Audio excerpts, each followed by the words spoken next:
It seems only a couple of months ago that the season got underway, but it's already time for the World Championships. This year brings the world's best to Bergen in Norway, with a tricky classic-style course and potential weather to suit. The 267.5km men's road race will include 11 ascents of the so-called Salmon Hill. There's just under 10 kilometres from the bottom of the descent to the finish line, meaning that a fast sprint will also be key. Here are Cycling News' 10 riders to watch for the men's road race.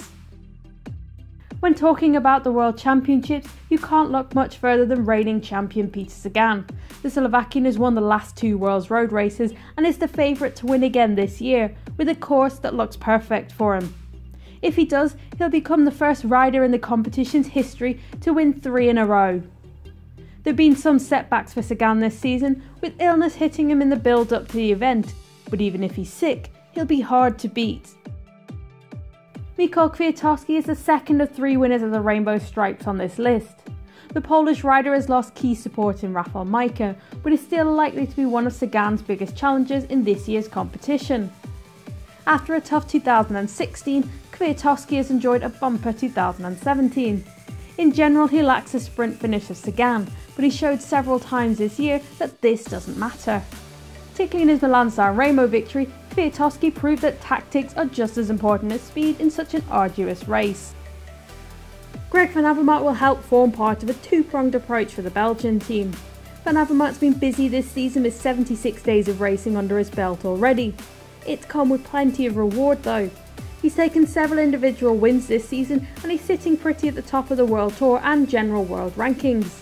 He's not had a victory since June and was second best to Sagan in Quebec earlier this month, but he's remained a consistent threat throughout. Fernando Gaviria will be making just his second appearance at elite level at the World Championships. The Colombian will be hoping for some better luck compared to his elite debut in Qatar, when he fell victim to a crash early in the race. Still just 23, Gaviria is among the pre-race favourites in Bergen. A strong start to the year brought 4 stage victories at the Giro d'Italia. He enjoyed a lengthy summer break, but has got up and running again with a stage win at the Tour of Britain and the Championship van Vlaanderen. Gaviria's trade teammate Matteo Trentin has also enjoyed a Grand Tour purple patch this season. Trentin was far and away the strongest sprinter at the recent Vuelta a España, taking 4 stage wins across varying terrain. The Italian almost took the points classification too, but was edged out by Chris Froome on the final stage.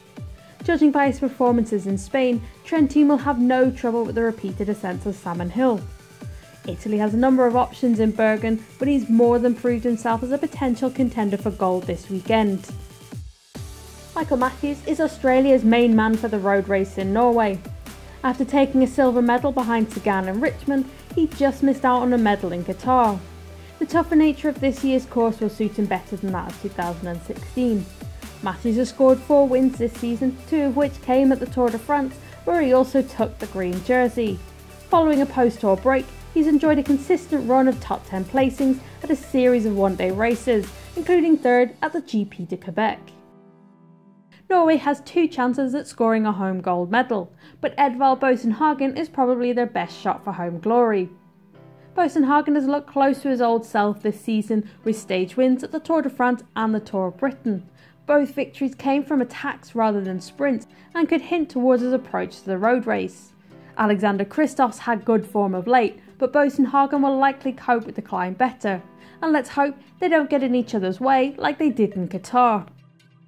France has decided to put all their efforts behind Julian Alaphilippe in Bergen, opting to leave sprinters Nacer Bouhanni and Arnaud Démare at home. Alaphilippe doesn't have the fast finish of some of the aforementioned riders, but there's still little doubt that he can mix it in this sort of company. The young Frenchman finished 3rd at this year's Milan-San Remo and took a stage win at the Vuelta a España in the opening week. In Lilian Calmejean and Tony Galopin, France has 2 very solid support riders and a potential backup plan.